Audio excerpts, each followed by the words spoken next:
അസ്സലാമു അലൈക്കും വറഹ്മത്തുള്ളാഹി വബറകാതുഹു. അൽഹംദുലില്ലാഹ് വസല്ലല്ലാഹു വസല്ലമ അലാ മൻ ലാ നബിയ്യ ബഅദ വഅലാ ആലിഹി വസഹ്ബിഹി അജ്മഈൻ. അമ്മാ ബഅദ്. പ്രിയങ്കരരായ ഖത്മുൽ ഖുർആൻ ശ്രോതാക്കളെ, ഇന്ന് 64-ാം അധ്യായം സൂറത്തു തഗാബുനിലാണ് നമ്മൾ ഉള്ളത്. അള്ളാഹു അനുഗ്രഹിക്കട്ടെ. പാരായണത്തിലേക്ക്, ആദ്യാന്തമുള്ള പാരായണത്തിലേക്ക് കടക്കാം.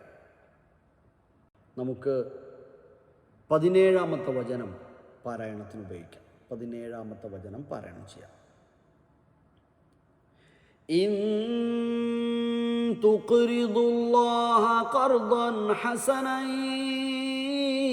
യുദാഇഫ്ഹു ലക്കും വയഗ്ഫിർ ലക്കും വല്ലാഹു ശകൂറുൻ ഹലീം.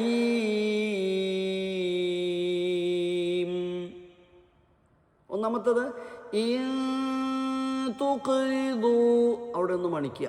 ഇഖ്ഫ ബിഗുന്ന. ഇൻ തുഖ്രിദു. രണ്ടാമത്തെ കാര്യം തുഖ്, ഖാഫിന് ഖൽഖല എന്ന ഹുക്മ് ബാധകമാണ്. ഖാഫ് സുക്കൂനായി വരുമ്പോൾ വെളിവാക്കി വായിക്കണം.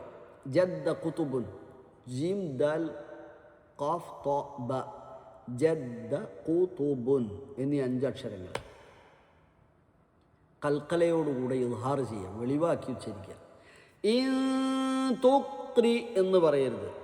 ഇൻ തുഖ്രിദുല്ലാഹ ഖർദൻ ഹസനൻ യുദാഇഫ്ഹു ലക്കും വയഗ്ഫിർ ലക്കും. അവിടെ യഗ്ഫിർ, നമ്മൾ ഫിർഔന എന്ന് പറഞ്ഞില്ലേ, റാഇനെ തർക്കീഖ് ചെയ്തു, ലോലമാക്കി ഉച്ചരിച്ചു, ഫിർ. അതേപോലെ യഗ്ഫിർ ലക്കും. ശരി, ഒന്ന് ഓതി നോക്കുക എൻ്റെ കൂടെ ആ ഒരു പാട്ട്. ഇൻ തുഖ്രിദുല്ലാഹ ഖർദൻ ഹസനൻ യുദാഇഫ്ഹു ലക്കും വയഗ്ഫിർ ലക്കും